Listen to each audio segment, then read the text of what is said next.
नमस्कार, मैं हूं हरिशंकर व्यास। सेंट्रल हॉल में आपका स्वागत है। उत्तराखंड में एक तरफ राष्ट्रपति शासन है तो दूसरी तरफ हाई कोर्ट का ताजा आदेश है। हाई कोर्ट का फैसला गजब है। बहुत संभव है इसे चुनौती दी जाए। बावजूद इसके हाई कोर्ट की यह मंशा गलत नहीं है कि बहुमत का फैसला विधानसभा में ही हो। दूसरी बात यह है कि विधानसभा के मामले में स्पीकर का अपना अधिकार है, उसे भी मान्यता दी गई है। बर्खास्त सरकार के मुख्यमंत्री हरीश रावत की तरफ से दायर याचिका पर हाई कोर्ट के आदेश के दूरगामी परिणाम होंगे। बर्खास्त विधायक वोटिंग में हिस्सा लेंगे, लेकिन उसकी गणना अलग से रखी जाएगी। इस पूरे मामले का एक अर्थ यह भी है कि स्टिंग ऑपरेशन के आधार पर सरकार बर्खास्तगी की बात बेतुकी है। किसी प्रदेश में सरकार रहे या न रहे, उसका आधार विधानसभा में बहुमत होना चाहिए। उसमें दल बदल कानून और स्पीकर की व्यवस्था ही निर्णायक है। जाहिर है उत्तराखंड का हंगामा ज्यादा लंबा चलेगा। मोटे तौर पर जनता में दोनों तरफ की बेशर्म राजनीति का मैसेज गया है। यह साफ जाहिर हुआ है कि भारत में लोकतंत्र है, पर बिना सच्ची लोकतांत्रिक भावना के। लोकतंत्र सत्ता की लाठी लिए हुए है। कांग्रेस और हरीश रावत ने स्पीकर की लाठी से बगावत कुचलनी चाहिए, तो भाजपा ने केंद्र की बड़ी लाठी से जैसे को तैसा अनुभव कराया। सो इस मामले में लाठी की सियासी बेशर्मी छुपी हुई है। उस नाते हाई कोर्ट के आदेश का भी एक अर्थ है, मगर अंततः जनता में अब फैसला कराया जाना चाहिए। आज इस पर चर्चा है, मगर उससे पहले गपशप और खास सुर्खियां हैं। शुरुआत सियासी गपशप से करते हैं।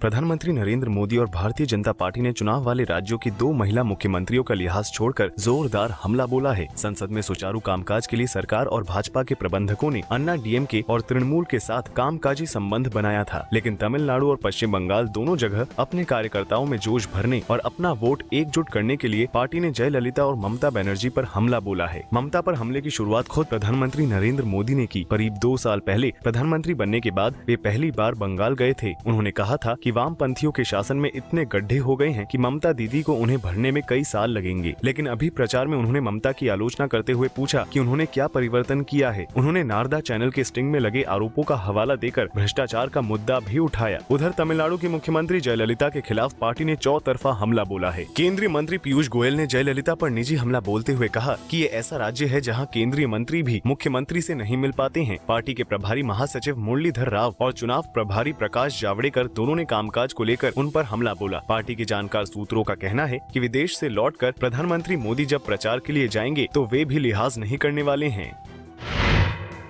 अरुणाचल प्रदेश और उत्तराखंड के बाद कांग्रेस शासित राज्यों का संकट कम होने के बजाय बढ़ता दिख रहा है। हिमाचल प्रदेश के मुख्यमंत्री वीरभद्र सिंह ने दिल्ली में कांग्रेस अध्यक्ष सोनिया गांधी से मुलाकात के बाद कहा कि केंद्र सरकार और भाजपा उनकी सरकार गिराना चाहते हैं। असल में हिमाचल कांग्रेस का अंदरूनी संकट पिछले 2 हफ्ते में बढ़ गया। सीबीआई, आयकर और ईडी के छापे के बाद वीरभद्र सिंह के प्रति जो सहानुभूति बनी थी, उसकी जगह उनको हटाने की मांग तेज हो गई है। आनंद शर्मा के हिमाचल से राज्यसभा में चुने जाने के बाद ये विवाद बढ़ा है। इसी तरह पूर्वोत्तर के 2 राज्यों मणिपुर और मिजोरम में भी कांग्रेस की सरकार का संकट बढ़ गया है। पिछले दिनों मणिपुर के कई नाराज विधायक दिल्ली में डेरा डाले हुए थे। अरुणाचल प्रदेश से सबक लेकर कांग्रेस ने इस बार उनके विरोध की अनदेखी नहीं की और बागियों से बात की। इसके बाद सोनिया गांधी ने मुख्यमंत्री ओकरम इबोबी सिंह को बुलाकर बात की। बताया जा रहा है कि सोनिया गांधी ने इबोबी सिंह से कहा है कि वे नाराज विधायकों से बात करें और उनका मसला सुलझाएं। पूर्वोत्तर का दूसरा राज्य मिजोरम है। वहाँ के मुख्यमंत्री ललथन हवाल के खिलाफ कांग्रेस के कई विधायक बगावत के मूड में हैं। लेकिन चूंकि वहां उन्हें किसी दूसरी पार्टी का समर्थन नहीं मिल रहा है और भाजपा का फोकस नहीं है, इसलिए वे खुलकर बगावत कर रहे हैं। सूत्रों के मुताबिक मणिपुर, मिजोरम के नेताओं की नजर उत्तराखंड पर है। अगर वहां कांग्रेस वापस सरकार नहीं बना पाती है तो पूर्वोत्तर के दोनों राज्यों में संकट बढ़ेगा। 5 राज्यों के चुनाव में आमतौर पर माना जा रहा है कि भाजपा का प्रदर्शन असम में अच्छा रहेगा। पार्टी के आंतरिक सर्वेक्षण के मुताबिक भी असम में उसका प्रदर्शन दूसरी पार्टियों से अच्छा रहेगा और पार्टी दोनों सहयोगियों असम गण परिषद और बीपीएफ के साथ मिलकर सरकार बनाएगी। लेकिन असम के अलावा भी भाजपा को अपने आंतरिक सर्वेक्षण के मुताबिक बंगाल, केरल और तमिलनाडु में भी अच्छे प्रदर्शन का भरोसा है। जानकार सूत्रों के मुताबिक भाजपा को बहुकोणीय मुकाबले की वजह से फायदे की उम्मीद है। उसकी ओर से कराए गए सर्वेक्षणों में बताया गया है कि कांग्रेस और बदरुद्दीन कमल के अलग अलग लड़ने से असम में भाजपा को फायदा होगा। भाजपा सूत्रों का कहना है कि भाजपा, अगप और बीपीएफ तीनों का वोट एक है, इसलिए उनके साथ लड़ने से ये वोट नहीं बटेगा। तमिलनाडु में भी पार्टी की उम्मीद इसी वजह से बढ़ी है। वहाँ कांग्रेस और डीएमके का गठबंधन है, जिसका सीधा मुकाबला अन्ना डीएमके से होता रहा है। पिछली बार कैप्टन विजयकांत की डीएमडीके का तालमेल अन्ना डीएमके से था। इस बार विजयकांत ने दूसरी द्रविड़ पार्टियों के साथ अलग मोर्चा बनाया है। तभी 4 कोणीय मुकाबले में भाजपा को कुछ सीटें मिलने की उम्मीद है। पश्चिम बंगाल और केरल में मुकाबला सीधा हो गया है। इसके बावजूद भाजपा के सर्वेक्षणों के मुताबिक केरल में नतेशन के साथ तालमेल की वजह से उसका खाता खुलेगा और बंगाल में भी उसका प्रदर्शन पहले से बेहतर होगा। अब आज की सुर्खियां ये लीक से कुछ हटकर है और इनसे देश की दशा दिशा को बूझ सकेंगे।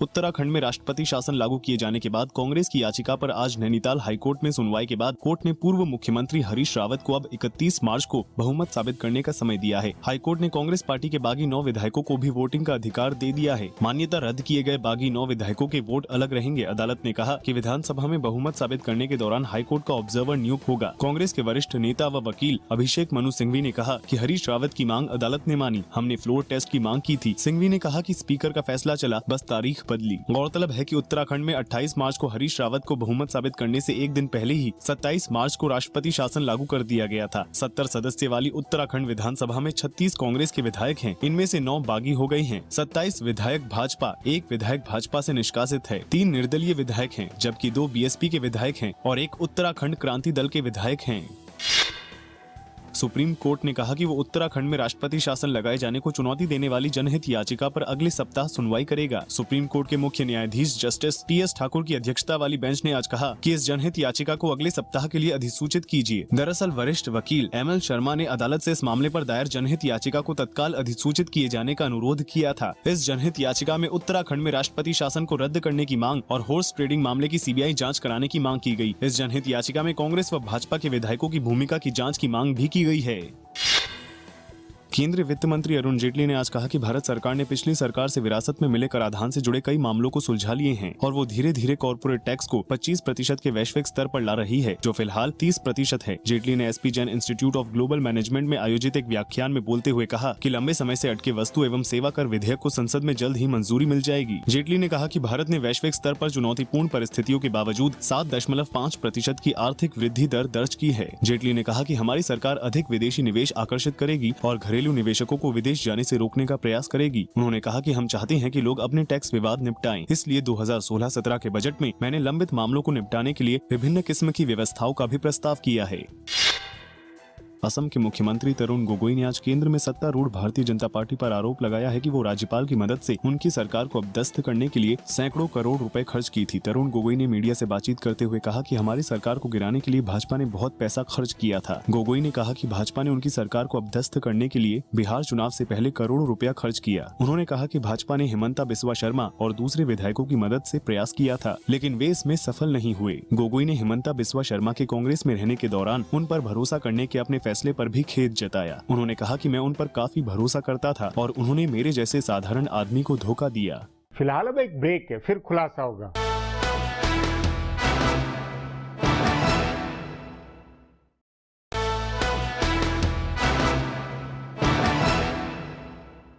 भाजपा और केंद्र की मोदी सरकार ने मैसेज दिया है कि राजनीति में वह कांग्रेस से पीछे नहीं है। केंद्र की सत्ता से वह चाहे जो कर सकती है, इसलिए प्रदेशों में भाजपा विरोधी मुख्यमंत्रियों को संभल कर चलना होगा।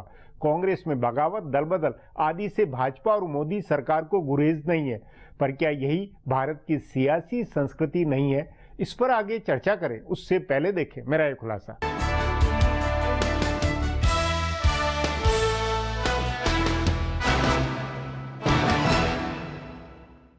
उत्तराखंड में जो हुआ है उसमें आज हाई कोर्ट के फैसले से कई नए सवाल खड़े हुए हैं। कैबिनेट की सिफारिश और राष्ट्रपति के हस्ताक्षर से लगे राष्ट्रपति शासन की एक तरफ हकीकत है, तो दूसरी ओर विधानसभा में शक्ति परीक्षण से बर्खास्त सरकार के बहुमत को जांचने का अदालत से आदेश हुआ है। इस अनहोनी स्थिति पर संवैधानिक कानूनी पंडित बहुत चर्चा करेंगे। कांग्रेस की आलोचना को आधार मिला है। कांग्रेस ने राष्ट्रपति शासन को लोकतंत्र की हत्या बताते हुए आलोचना की थी। ठीक विपरीत दूसरी ओर भाजपा ने कहा कि कांग्रेस के अंदर इतने झगड़े झगड़े थे कि सरकार गिर गई। इसमें उसकी कोई भूमिका नहीं है। ये दोनों पार्टियों की अपनी पोजीशनिंग है, लेकिन असल में अरुणाचल प्रदेश या उत्तराखंड की घटना भारतीय लोकतंत्र की कोई अनहोनी घटना नहीं है। भारत में पहले भी पूर्ण बहुमत की सरकारें गिरती रही हैं, और जो सरकारें मामूली बहुमत से जोड़ तोड़ के आधार पर बनती हैं, वो हमेशा खतरे में रहती हैं। झारखंड और गोवा में एक चुनाव के बाद कई सरकारें बनती रही हैं। उत्तराखंड में भी सरकार को जरूरी बहुमत से एक सीट ज्यादा थी और वो दूसरी पार्टियों के 6 विधायकों के दम पर चल रही थी। ऐसी सरकार के मुखिया और सत्तारूढ़ पार्टी को इस बात का ध्यान रखना चाहिए था कि उसके विधायक एकजुट रहें और सरकार के प्रति उनमें नाराजगी न हो। ऐसी सरकारों को बहुत संतुलन के साथ काम करना होता है। ऐसा लग रहा है कि मुख्यमंत्री हरीश रावत वो संतुलन कायम नहीं रख पाए। इसके पीछे कांग्रेस आलाकमान की भी गलती साफ दिख रही है। अगर चुनाव के बाद ही सबसे लोकप्रिय और बड़े नेता हरीश रावत मुख्यमंत्री हुए होते तो शायद ये नौबत नहीं आती, लेकिन तब पार्टी ने विजय बहुगुणा को कमान देकर एक अस्थिर सरकार की बुनियाद रखी थी। बाद में जब कांग्रेस आलाकमान ने अपनी गलती सुधारी, तब तक बहुगुणा की महत्वाकांक्षा इतनी बढ़ चुकी थी कि रावत के लिए कामकाज मुश्किल हो गया। सो बुनियादी रूप से ये कांग्रेस और हरीश रावत सरकार के खराब राजनीतिक प्रबंधन की मिसाल है। इसका दूसरा पहलू भाजपा की आक्रामक राजनीति है। इससे पहले अरुणाचल प्रदेश में कांग्रेस के विधायकों ने बगावत की थी और भाजपा ने उनकी मदद करके सरकार बनवाई थी। इसे लेकर संसद के बजट सत्र में हंगामा हुआ। कांग्रेस ने भाजपा और केंद्र सरकार पर अपनी ताकत का इस्तेमाल कर गैर भाजपाई सरकारों को अस्थिर करने का आरोप लगाया और उसे सत्ता की भूखी पार्टी करार दिया। लेकिन उसके बाद उत्तराखंड की घटना से ऐसा लग रहा है कि भाजपा इन आलोचनाओं की परवाह नहीं कर रही है। तभी कांग्रेस में चिंता है और हिमाचल प्रदेश के मुख्यमंत्री वीरभद्र सिंह ने सोनिया गांधी से मुलाकात की और कहा कि भाजपा उनकी सरकार को अस्थिर कर रही है। मणिपुर और मिजोरम में भी कांग्रेस सरकारें अस्थिर होती दिख रही हैं। लगातार सिमटते जाने की हकीकत के बीच कांग्रेस का राजनीतिक प्रबंधन के प्रति लापरवाह होना और भाजपा की आक्रामक राजनीति के दो पहलुओं के बीच अरुणाचल प्रदेश और उत्तराखंड के घटनाक्रम से कुछ और सवाल उठे हैं। पहला सवाल तो ये है कि जब सुप्रीम कोर्ट ने कहा हुआ है कि बहुमत का फैसला हमेशा सदन में होगा, तो क्यों पार्टियां विधायकों की परेड राष्ट्रपति और राज्यपाल के सामने कराती हैं? दूसरा सवाल ये है कि जब स्पीकर को पार्टी के ऊपर उठकर काम करना होता है, तो हर बार स्पीकर अपनी पार्टी का ही पक्ष क्यों ले लेते हैं? अरुणाचल प्रदेश और उत्तराखंड दोनों जगह स्पीकरों ने बागी विधायकों की सदस्यता खत्म करने का फैसला किया, जिसे अदालत में चुनौती दी गई। इसी पर अब हाई कोर्ट ने आदेश देकर 31 मार्च को विधानसभा बुलाकर शक्ति परीक्षण का जो आदेश दिया है, उसने पूरे मामले को अलग ही रूप दे डाला है। पर बुनियादी सवाल कांग्रेस और भाजपा की लोकतांत्रिक नियत का है। अब एक ब्रेक है, उसके बाद उत्तराखंड के बवाल पर चर्चा करेंगे।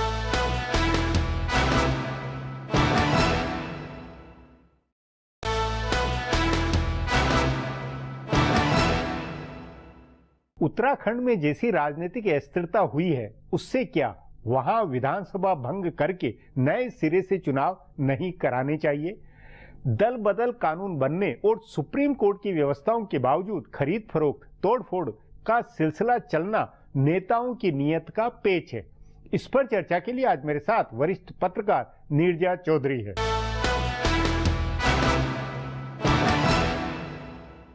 नीरजा जी, उत्तराखंड हाईकोर्ट के फैसले का संवैधानिक मायने में क्या अर्थ है? क्या वो स्पीकर और विधानसभा की वैधता बनाने वाला है? केंद्र सरकार राष्ट्रपति की अथॉरिटी को खारिज करने वाला है? क्या है ये मामला? देखिए, मैं मानती हूँ सबकी भटपिटी है इसमें कि इतनी बार कोर्ट ने स्पष्ट रूप से कहा है बोम्मई जजमेंट के बारे में कि फ्लोर टेस्ट ही एक तरीका है मेजॉरिटी निर्धारित करने का, और कुछ होना नहीं चाहिए। गवर्नर के सामने लाइन अप, चिट्ठियां, कुछ भी नहीं। ठीक है।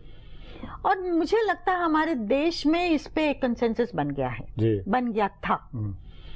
तो ये जो आपत्तिजनक बात हुई थी उत्तराखंड में कि फ्लोर टेस्ट अनाउंस किया गवर्नर ने, उससे 24 घंटे पहले सरकार को बर्खास्त कर दिया गया।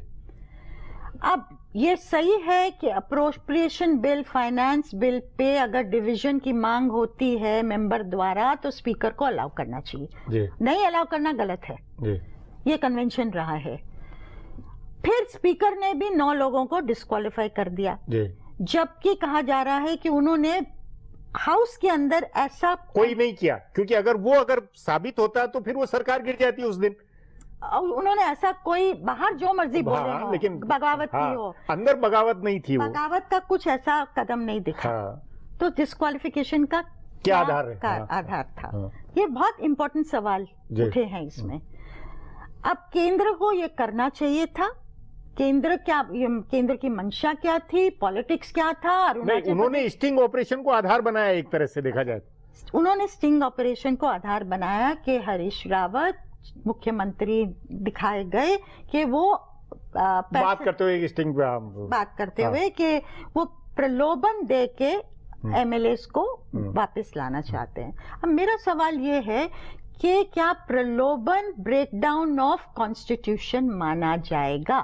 अगर करप्शन ब्रेकडाउन ऑफ कॉन्स्टिट्यूशन माना जाएगा तो सारी स्टेट फिर तो हर कोई बिल्कुल संवैधानिक व्यवस्था ही नहीं रहेगी।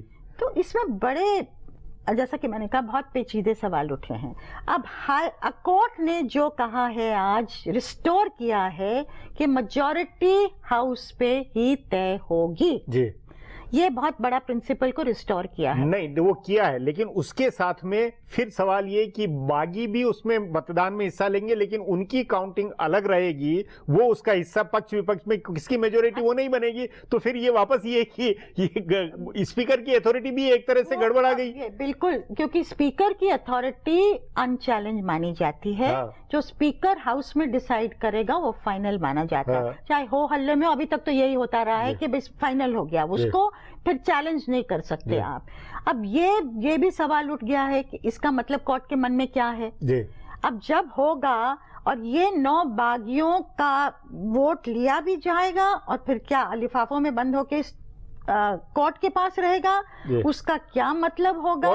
मतलब कोर्ट का आदमी भी देखेगा उस प्रोसीडिंग को। ये है तो कोर्ट की दखल, मतलब कोर्ट ये निर्धारण करने, राजनीतिक या इस विधायिका का ये एक अलग रोल नहीं डिफाइन होता हुआ लग रहा है। ये मुझे समझ में नहीं आ रही। ये पार्ट जो है ना कि भाई कोर्ट के पास जाएगा, क्या कोर्ट के मन में ये है कि क्यों ये जो डिस्क्वालिफाई हुए हैं मेंबर्स, उनकी डिस्क्वालिफिकेशन पे कभी फैसला फिर क्या कोर्ट करेगा क्या? क्योंकि अगर कोर्ट करता तो फिर स्पीकर की अथॉरिटी वहां घटती है।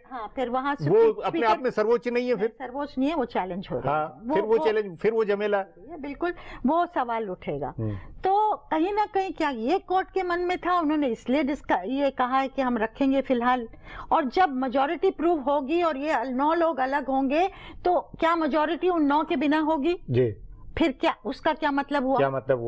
तो ये कई चीजें नहीं, तो उसमें आपको ये नहीं लगता है कि ये कुल मिलाकर कि दल बदल कानून होते हुए भी, बॉम्बई में सुप्रीम कोर्ट की बाकायदा व्यवस्था देने के बावजूद भी हमारी राजनीति में लोकतांत्रिक जो भावना है, जो नियत है, वो सही नहीं है। उसके कारण ये सब जमेले। हर कोई, स्पीकर ने अपनी लाठी का इस्तेमाल किया, फिर केंद्र सरकार ने अपनी लाठी करी, फिर अब हाईकोर्ट की एक लाठी चल गई। ये कुछ वही मामला नहीं होता वो लगता कि सियासत को लोकतांत्रिक भावना के बजाय जिसकी जैसी लाठी उस पे उसी हिसाब से चलेगा। देखिए, प्रॉब्लम तभी आती है जबकि स्पीकर भी पॉलिटिकल डिसीजन लेते हैं और केंद्र सरकार अभी नहीं, ये तो 90 ये सब उस समय सब केरल की सरकार जब जनता पार्टी की आए तो सारी कांग्रेस सरकारें गई, 80 में कांग्रेस आई तो जनता की सरकारें गई, इस तरह से। और फिर बाबरी मस्जिद के बाद बीजेपी की सरकारें गई। ये होता रहा है, ये देखते रहे हम लोग। हालांकि जब कोलिशन गवर्नमेंट हुई है उसका एक फायदा हुआ था, रीजनल पार्टी आर्टिकल 356 से बहुत ही खिलाफ करते थे, तो कुछ समय तक उसका इस्तेमाल नहीं हुआ। लेकिन ये बिल्कुल जो आप कह रहे हैं ना, लोकतांत्रिक स्पिरिट नहीं रही है, तभी ये हम इसलिए दल बादल कानून भी अप्रभावी साबित हुआ। तो क्या ये जरूरत नहीं आई कि भाई बगावत वाली ऐसी स्थिति में सीधे जनता के बीच जाके फैसला होना चाहिए, भंग कर देनी चाहिए, वही ज्यादा उचित और ठीक तरीका हो सकता है? वो एक तरीका है जी। इस तरह से जो क्योंकि इसमें तो फिर ये जो अभी आज हाई कोर्ट ने कहा इसको सुप्रीम कोर्ट में चुनौती दी जाएगी, अदालत भी उसका हिस्सा बनेगी, तो कुल मिलाकर ये सब घिचपिच और बहुत लोकतंत्र के एक तरह से खिलाफ जाता मामला। वो सबसे क्लीन रहेगा जी, साफ रहेगा कि ठीक है 9 लोग हट गए हैं। उस नाते उत्तराखंड का भी अंततः भले कोई भी जीते हारे, अंततः जनता के बीच जाना चाहिए। मुझे लगता है वो सबसे साफ तरीका है। जी निर्जा जी, बातचीत को यहीं समाप्त करेंगे। प्रोग्राम में आने के लिए बहुत बहुत धन्यवाद। हमारा प्रोग्राम अब यहीं खत्म होता है। आग्रह है प्रोग्राम पर अपनी राय hsvyas@nayaindia.com पर ईमेल करके बताएं या hsvyas@Twitter और Facebook/नया इंडिया न्यूज़पेपर पर जाहिर करें। अब कल फिर मिलेंगे इसी चैनल पर इसी समय।